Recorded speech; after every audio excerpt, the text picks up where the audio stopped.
యాదాద్రి పాతగుట్ట శ్రీ లక్ష్మీ నరసింహస్వామి దేవస్థానం బ్రహ్మోత్సవాలు హైదరాబాద్ లో జరగనున్నాయి. ఫిబ్రవరి 3 నుంచి 5వ తారీఖు వరకు హైదరాబాద్ లోని ఎన్టీఆర్ గార్డెన్ సమీపంలో వైటీడీఏలో యాదాద్రి వైభవం పేరుతో 3 రోజుల పాటు ఉత్సవాలు నిర్వహిస్తున్నామన్నారు టెంపుల్ ఈవో గీతారెడ్డి తెలిపారు. 3న సాయంత్రం 6 గంటలకు లక్ష కుంకుమార్చన, 4న సాయంత్రం 6 గంటలకు లక్ష పుష్పార్చన, 5న సాయంత్రం 6 గంటలకు స్వామివారి కళ్యాణోత్సవం వైభవంగా జరపబడుతుందన్నారు. ఈ కార్యక్రమాలకు మంత్రులందరినీ ఆహ్వానిస్తామని చెప్పారు. 5 తారీఖుల్లో యాదాద్రి వైభవోత్సవాలు ఘనంగా నిర్వహించడానికి అన్ని ఏర్పాట్లు చేయబడుతున్నాయి. వైటీడీఏ పర్యవేక్షణలో దాతల సహకారంతో ఈ కార్యక్రమం ఎన్టీఆర్ గార్డెన్ పక్కన ప్రసాద్ సైడ్కున్న హెచ్ఎండిఏ స్థలంలో చేయబడుతోంది.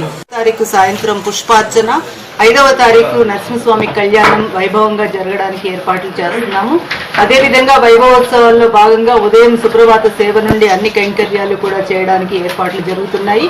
ఈ కార్యక్రమంలో పాల్గొనదలిచిన భక్తులు వాళ్ళ పేర్లు రిజిస్టర్ చేయించుకున్నట్లయితే వారి పూజా కార్యక్రమంలో దంపతులు పాల్గొనడానికి అవకాశం ఉంటుంది.